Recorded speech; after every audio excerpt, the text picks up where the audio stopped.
está en un factor de virulencia, su flagelo. Un único flagelo polar que es el que le va a dar la locomoción necesaria para ir a producir enfermedad. En general esta bacteria es una bacteria que se desarrolla mucho mejor en condiciones donde hay cantidades o concentraciones de cloruro de sodio. 3, 5, 7% de cloruro de sodio, estas van a crecer muy bien. Muchas veces esas condiciones las tenemos en el agua marina. Por ende, este grupo de bacterias van a producir intoxicaciones alimentarias, gastroenteritis, por la ingesta de alimentos o productos de mar. Empezamos entonces con Vibrio. Bacilo gram negativo, ligeramente curvo, parece una comita, entre 2 a 3 micrómetros de largo, está dotado de un único cilio, soporta bien medio alcalino, 8,5, 9,5, 10 de pH y soporta sin ningún problema. Y la concentración es salina. Es más, estos vibrios, como les decía, sobreviven muy bien a agua marina y se encuentran en grandes cantidades donde son poco profundas, en lugares de mar poco profundos. En cuestión especie, muchos años el interés que se le ha dado ha sido a la especie Cholerae, Vibrio cholerae, que produce el cólera epidémico. La mayoría de los estudios están basados solo a esta especie. Sin embargo, ya han aparecido dos especies que también han sido relevantes. Por ejemplo, en Japón, el Paremolithicus, esta especie es muy aislado, produciendo enfermedad gastrointestinal en estos pacientes que viven allá por el consumo de pescado crudo, ¿ya? Y el otro que también está apareciendo bastante, pero sobre todo causa infecciones más complicadas en pacientes con una enfermedad de base, sería Multificus. Serían las tres especies hoy en día ya de mayor interés. Entonces, la que me va a provocar enfermedad del tracto digestivo es el Vibrio cholera, que es del que vamos a hablar hoy día, y también Multificus, que se transmite a través de la ingesta de mariscos, especialmente las ostras. Y les decía, pacientes con enfermedad de base, con hepatitis grave, con insuficiencia renal, diabetes mellitus, en alcohólicos, drogadictos, puede producir no solamente una enfermedad gastrointestinal, sino que también sepsis, asociada al ingreso de esta bacteria por una herida. O sea que estas personas se ingresan al mar, especialmente en las épocas de verano, donde las condiciones de sal son las más óptimas para que pueda crecer esta especie. Si es que tuviese una herida, podría ingresar esta bacteria directamente hasta el interior y producir desde una celulitis hasta una sepsis. Es más, el curso de la sepsis es muy rápido. Ustedes tal vez en algún momento van a encontrar a leer algunos artículos o algunas noticias donde dice la bacteria come carne, se refieren a esta Multificus, ¿ya? Pero especialmente en estos tipos de pacientes. Además, si yo quisiera evitar esto en estos pacientes, pues tendría que tener todo el cuidado para el cuidado de no meterme con heridas abiertas, o si manipulo marisco en mi trabajo con guantes para evitar tal vez una cortadura, ¿no? Bienvenido otra vez. Voy a hacer la clase. Va a ser mi ayudante. Vamos a ver si aprendió el martes. Sí, no. Hablamos entonces de Vibrio cholera, que es la especie que ha sido más estudiada precisamente porque ha producido mucha muerte a lo largo de nuestra historia. Es un bacilo gram negativo en forma de bastón curvo que provoca el cólera. Tiene varios serogrupos, pero el serogrupo O1 y el O139 son los que me producen el cólera epidémico. Estos son los que tienen relevancia. Los otros serogrupos son extraintestinales, cólera, pero sí están. Entonces, dentro del O1 y el O139, el O1 es el que me va a producir, o hay estos dos biotipos, clásica y el TOR. El biotipo del TOR es menos grave que la clásica. Entonces estamos enfrente del cólera, pero ¿qué es el cólera? Es una enfermedad aguda diarreica producida o provocada por este vibrio cólera. Nada de cholera hay, ¿ya? Nada de cholera, está como en Cherichia coli, ¿no? Nada de chachechichochu. Vibrio cólera, ¿ya? La infección generalmente es benigna, puede ser asintomática, siempre tomando en cuenta la hidratación de nuestro paciente, sin necesidad de llegar hasta la toma de antibióticos. Puede ser asintomática, sin embargo, un porcentaje menor podría tener los síntomas, que son más de 30 a 40 deposiciones por día. Bastante, ¿no es cierto? Es muy parecida esta bacteria en cuanto a la forma de agresión, es muy parecido a Salmonella. Tomen en cuenta este dato, ¿ya? Hay una pérdida rápida de líquido corporal que lleva a la deshidratación y hipotración. En cuestión de horas, si no hay una buena sustitución de estos líquidos perdidos, puede haber un colapso circulatorio, un shock hipovolémico, el paciente puede morir, ¿ya? Factores de virulencia son varios, les nombro los tres principales. El primero, su flagelo, que es el que lo va a conducir hasta las células epiteliales intestinales. Segundo, fimbrias, los pili, que le va a ayudar a adherirse a esta célula. Y el último, y uno de los más importantes, es la toxina, producción de la toxina colérica. Así se llama. Esta toxina lo que va a hacer es un desbalance hidroelectrolítico en las células, una vez ya instalada la bacteria, y por ende va a disminuir el ingreso de sodio y va a aumentar la salida de cloro y agua hacia la luz intestinal. Por eso ustedes van a tener un paciente con abundante deposiciones. Por lo tanto, causa incidencia. Una persona puede adquirir cólera bebiendo líquido o comiendo alimentos contaminados con la bacteria del cólera. Pregunta de examen. Durante una epidemia, ¿cuál es la fuente de contaminación? Las heces de estas personas infectadas, ¿ya?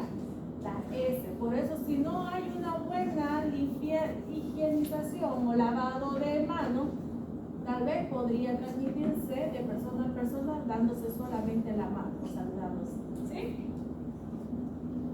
Es poco común la transmisión directa de persona a persona, pero puede ocurrir en este caso que les comentaba. Se presenta como epidemia donde existen condiciones sanitarias deficientes, donde hay hacinamiento, cuando hay guerra, y bueno, lo que más sufre son la población en general, que no tiene las condiciones sanitarias en su momento a la mano, ¿no? En la clínica ustedes van a tener un periodo de incubación muy corto. Esto los va a hacer que ustedes puedan diferenciar con Salmonella. Salmonella tenemos un periodo de incubación desde 6 a 8 horas en adelante. Acá solo 2 horas de periodo de incubación y empieza la diarrea. ¿Cuánta evacuación? De 30 a 40 por día. Bastante. Tiene un olor a pescado, un olor fétido. Y algo también que tiene que llamarle la atención, aparte del dolor abdominal y vómito, el color de estas heces son como agua de arroz. No hay otra bacteria que produzca esto. No hay otra. Si ustedes ya le dicen son 30 deposiciones como agua de arroz, piensen, sospechen en vibrio cólera. ¿Por qué como agua de arroz? Consecuencia de liberación de productos, fibrinas, células, leucocitos muertos. Y ese olor a pescado, ¿no? Esta diarrea se acompaña con vómito. Ya les había comentado yo, si hay vómito, de paso la deshidratación es mucho más rápida. Tenemos que controlar esta parte, ¿ya? No causa fiebre debido a que el cuadro lo produce la enterotoxina y no así el germen. Con esto les quiero decir que esta bacteria no es invasiva. Su efecto de producir diarrea es por la toxina.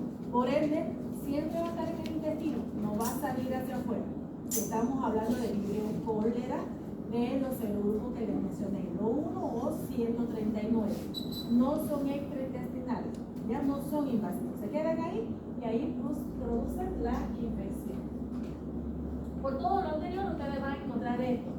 Miren al paciente, están en estos camastros y no les da tiempo para ir hasta el baño. Tienen estos baldes ahí a la mano para poder utilizarlo porque son 30 40 deposiciones al día que ellos están realizando. Apatía, decaimiento, difusión sexual, pérdida de memoria, diarrea, donde afectan la flora intestinal, frialdad, palidez, cianosis. Una deshidratación tormentosa que puede llegar a conducir a la muerte. Diagnóstico. En la parte clínica, con lo que le dice al paciente, ustedes ya podrían diagnosticar.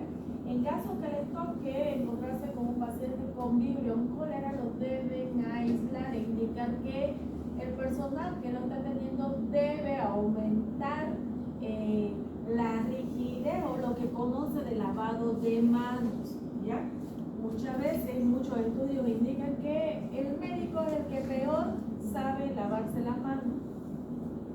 No lo digo yo, lo dicen varios estudios, y el que mejor lo hace es la enfermera.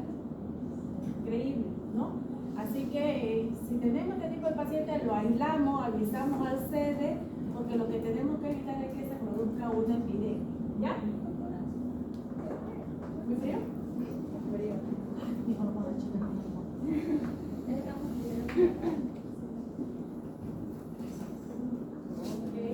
En la exploración estamos en un cuadro con poca respuesta inflamatoria. En el hemograma va a haber una leucopenia, no hay una leucocitosis en este caso.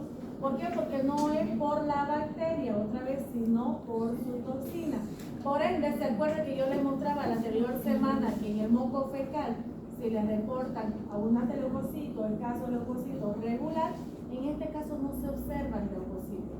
Y a ustedes esto lo tiene que hacer descartar que es por la bacteria y que puede ser ocasionado también por una toxina. ¿Ya? Entonces ustedes no van a encontrar los leucocitos en la heces fecal.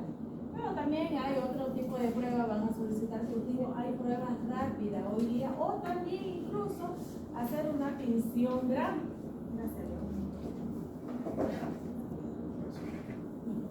Hasta luego. O también hacer una tinción gran para poder observar la forma de esta bacteria, ¿no? Tratamiento, lo primero, y nunca se deben olvidar, si hay un paciente con diarrea y está deshidratado, esto es lo primero que van a realizar ustedes.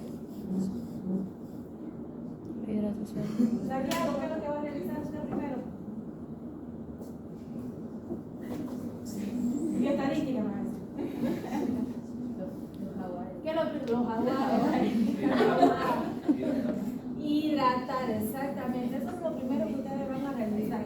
Y en estos pacientes debemos tener el cuidado, y hay que estar pendiente de esto, que como hay gran cantidad de líquido que va a estar evacuando este paciente con electrolitos, bicarbonato y demás, ustedes deben reponer eso teniendo en cuenta de no colapsar, porque podríamos sobrecargar el corazón con la devolución de tanto líquido. Por eso es no solamente bueno utilizar la vía endovenosa, sino por la vía oral.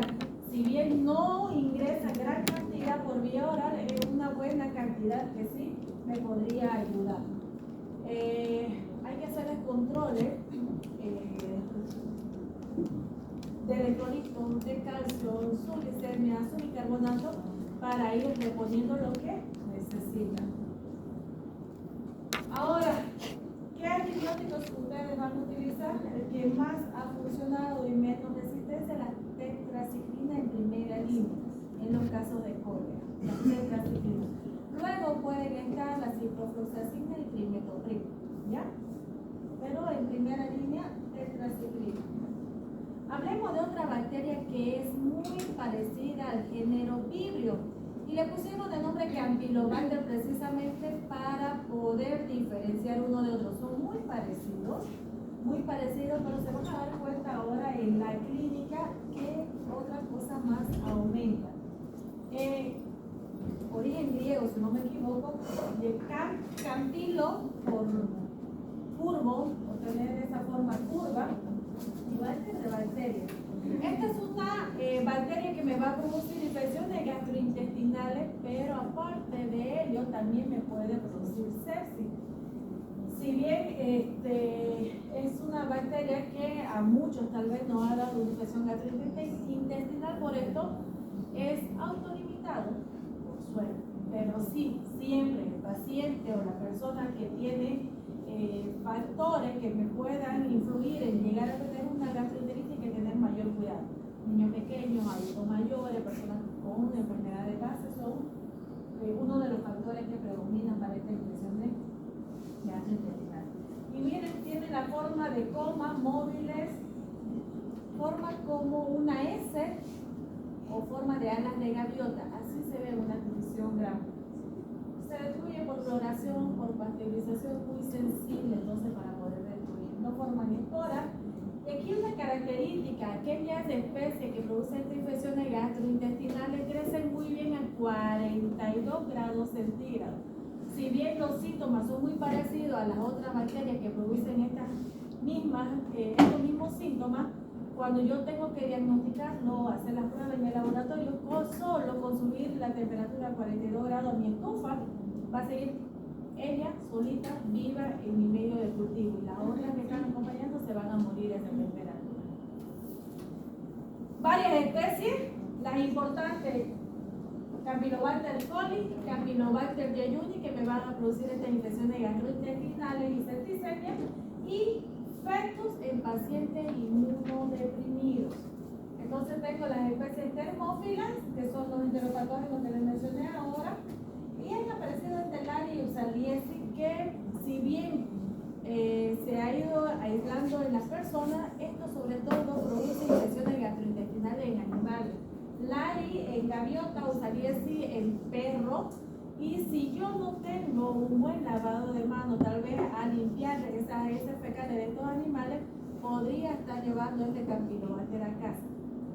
Siempre y cuando haya estos factores en las personas, muy niños chiquitos o muy adultos, entonces podría llegar a tener usted una infección gastrointestinal.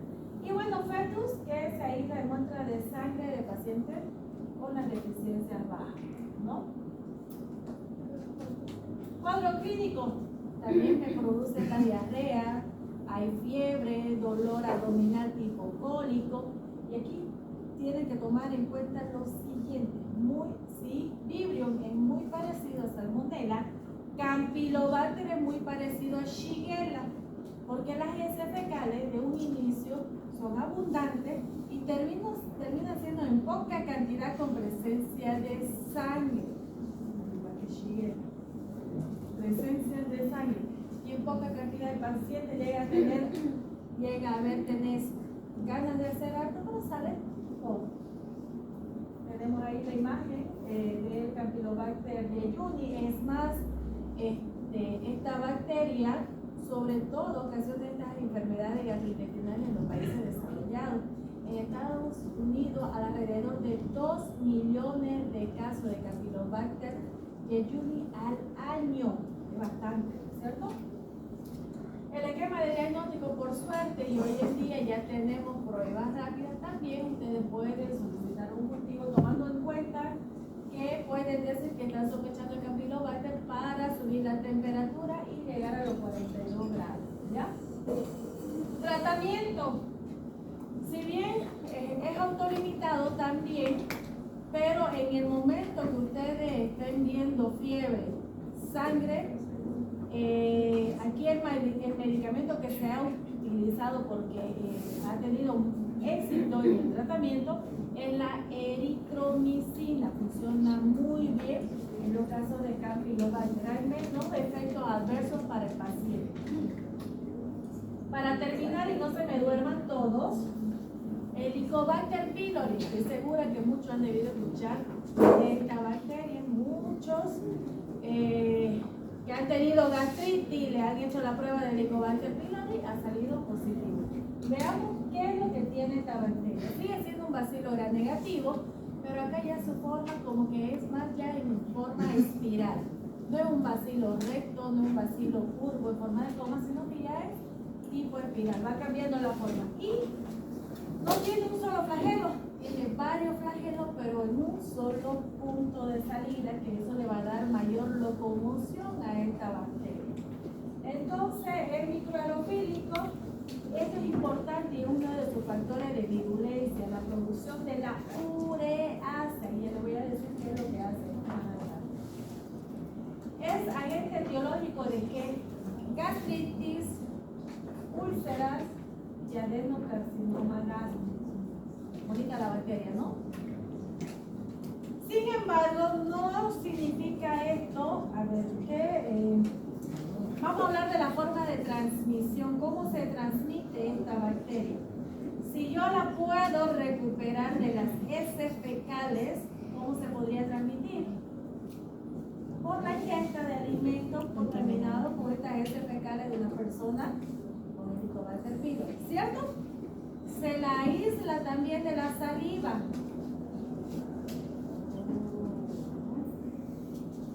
¿Con el beso será que se puede transmitir? Sí.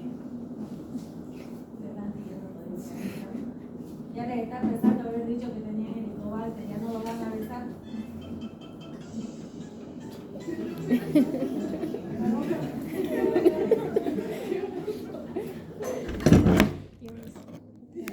Se lo ha aislado de la saliva. ¿Se puede transmitir por besos? Sí.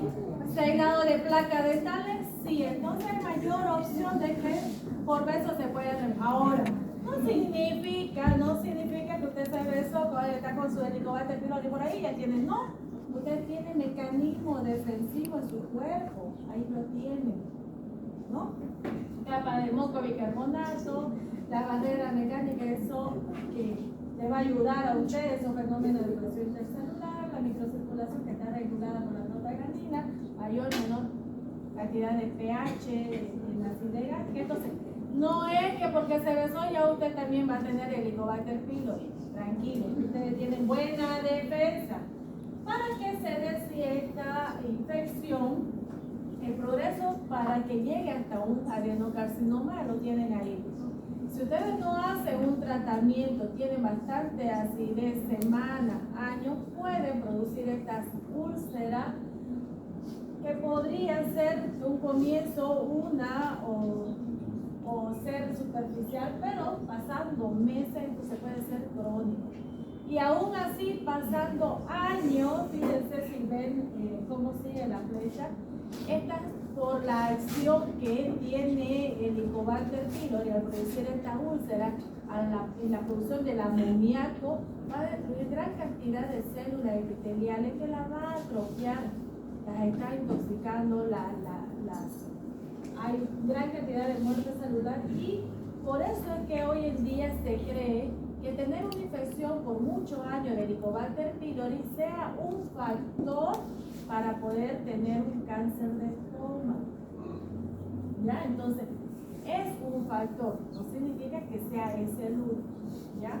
Hay muchos escritos sobre eso. Además que también puede producir enfermedades linfoproliferativas que se lo trata como un cáncer también, a tener en cuenta.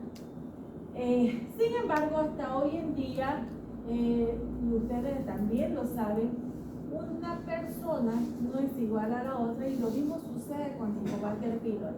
La acción del Helicobacter pylori muchas veces no pasa más de una gastritis y otras no las tienen ni 5 años y ya producen un adenocarcinoma. Así que se ha llegado a un consenso de ver qué puede suceder para que lleguemos a tal situación. Hay 3 factores probables que pueden inducir para llegar a tener las consecuencias más letales en cuanto a Helicobacter pylori. Factores bacterianos, factores del huésped y factores ambientales. Dentro de los factores bacterianos están la gran cantidad o la dosis infectiva que puede ingresar este Helicobacter pylori es una de las probabilidades. La microbiota, y yo sigo, ¿no? La microbiota. Tengan buena microbiota, alimenten bien a su microbiota. No tienen microbiota, quieran microbiota, ¿ok? Yo debería de hacer mi probiótico, ¿no? Y venir a... Pero no. composición genética del antígeno LEPI-B no lo tienen, son muy pocas las personas que tienen este problema genético, donde hay una deficiencia antigénica en los eritrocitos. La edad es un factor propia del huésped. Las personas de la edad de ustedes en adelante son las más propensas a tener esta gastritis por Helicobacter pylori. Hábitos: tabaco, alcohol, dieta rica en sales, proteína. Dentro de los factores ambientales, en general el saneamiento básico, ¿no? Ahí tenemos dos imágenes de una úlcera gástrica y de una úlcera duodenal, para que lo tomen en cuenta. En estas úlceras pépticas son estas llagas que pueden recubrir tanto estómago como duodeno y pueden ser producidas sobre todo por el Helicobacter pylori, por los AINES. ¿Qué son los AINES? Antiinflamatorio no esteroideo, aspirina y ibuprofeno. Personas que constantemente están tomando aspirina, ibuprofeno, pueden llegar a producir también estas úlceras. Estas úlceras pépticas no solo es por Helicobacter, ¿ya? Por ende, pregunta de examen: para producir una úlcera gástrica, ¿qué mecanismo de lesión podrían seguir? Podría ser por Helicobacter pylori, por estos o por estos AINES, ¿ya? ¿Cuáles son los síntomas? A ver, ¿quiénes han tenido esta gastritis? Hay ese reflujo a veces en la noche, ¿no? Es acidez que arde bastante y que si ustedes toman un antiácido pasa, o si comen algo también pasa, pero generalmente ese dolor en el epigastrio 30 minutos, 60 minutos después de comer o entre comida es muy doloroso. Hay pérdida de peso, apetito, distensión del abdomen, eructos, náuseas, vómito. Vámonos cómo es que daña el Helicobacter pylori. Fíjense que el Helicobacter pylori tiene una forma de espiral, ¿ya? Y tiene varios flagelos en un solo punto. Ahora bien, el Helicobacter pylori va a crecer o se desarrolla más en un pH de 6, 7. ¿Ya? El pH de la capa mucosa del lado luminal es ácido. Ahí no va a desarrollarse el Helicobacter, pero sí del lado epitelial, que puede llegar hasta 7.4, dice la literatura del pH. Entonces es un lugar óptimo para que ésta pueda llegar a adherirse y hacer el mal que nos hace. ¿Cómo llega? Va a pasar, a traspasar, va a taladrar, vamos a decir, la capa mucosa del estómago, se adhiere a la capa mucosa epitelial y una vez acá va a necesitar neutralizar el medio gástrico. Dijimos que es gran productor de ureasa. ¿Qué hace esta enzima? Va a transformar la urea en amoníaco y dióxido de carbono. De esta forma neutraliza el medio ácido gástrico. Y el amoníaco tóxico resultado es el que me va a llegar a producir esta úlcera. Uno de estos vino neutralizó, pone el ambiente más básico, vamos a decirlo, más neutro, y gran cantidad de Helicobacter van a ese lugar donde ya inició la infección. Como hay gran cantidad de amoníaco tóxico, empieza a destruir las células y empiezan a producir las úlceras, ¿ya? Así es como el Helicobacter pylori al paso del tiempo va a dañar muchas células, destruir y llegar a la muerte celular de ellas. ¿Qué factores predisponentes? Y fíjense si ustedes cumplen con estos factores predisponentes. Consumo de alcohol, fumar, comidas irritantes, estrés. ¿Cuándo se estresan más ustedes? Exámenes, ¿no? Hoy, ahorita, estamos empezados. A ver, se estresan, fuman, comen comida picosa. Sí. Después de un examen, ¿nunca he ido a tomar después de un examen? No. Todo lo bien. Cuando se estaba el último examen, hermano. O sea, hoy No le estoy diciendo, hermano. O sea, hoy no, ¿eh? O sea, hoy. Yo le decía cafecito. En mi época, hoy de verdad el cafecito, ya estoy para esa época. Pero no les dije, no vayan a emborracharse. Yo les dije, una. Vayan tranquilos, relajados, en las nubes. De verdad que relaje.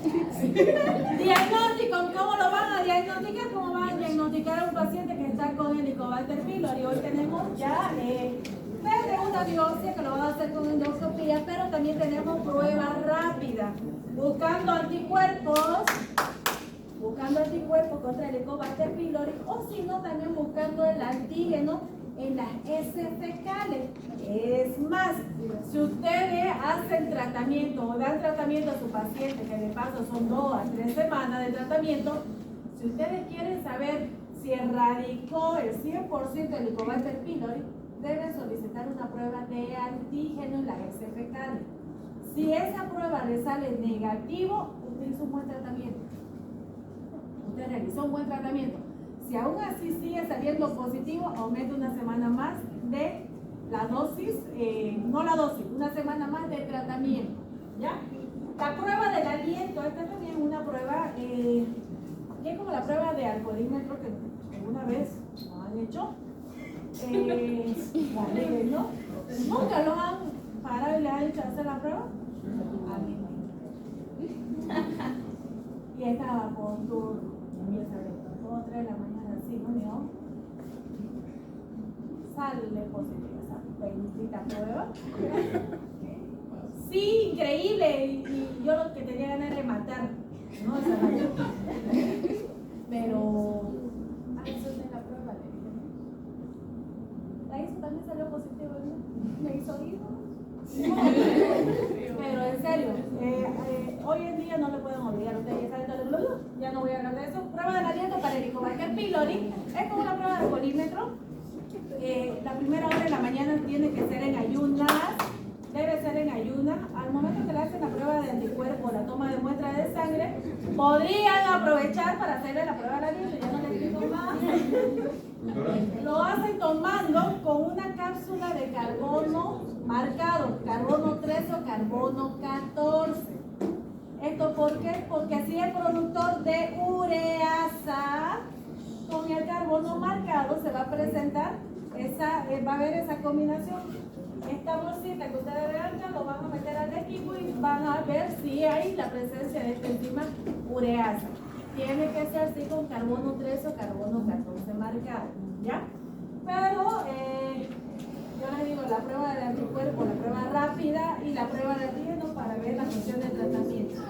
En cuanto al tratamiento, para terminar, chicos, en cuanto al tratamiento, les comento que sí o sí debe haber una triterapia. 2 antibióticos más un inhibidor de protones. Algunas literaturas indican que 1 semana basta, 2 semanas y hasta 3 semanas. No hay un consenso, esto lo van a ver ustedes. La mejor forma de saber si hay una erradicación al 100% de Helicobacter va a ser solicitando una prueba de antígeno en las heces fecales. Si esta ya sale negativo, el tratamiento hasta ahí va. Triterapia, ¿qué antibiótico? Amoxicilina, maclaritromicina, unida también al omeprazol. Antes, en vez de la amoxicilina, se daba metronidazol. Hoy tenemos más del 80% de resistencia. Aún así, ustedes podrían dar metronidazol en pacientes que son alérgicos a la penicilina. Cambiamos la amoxicilina y damos metronidazol, ¿ya?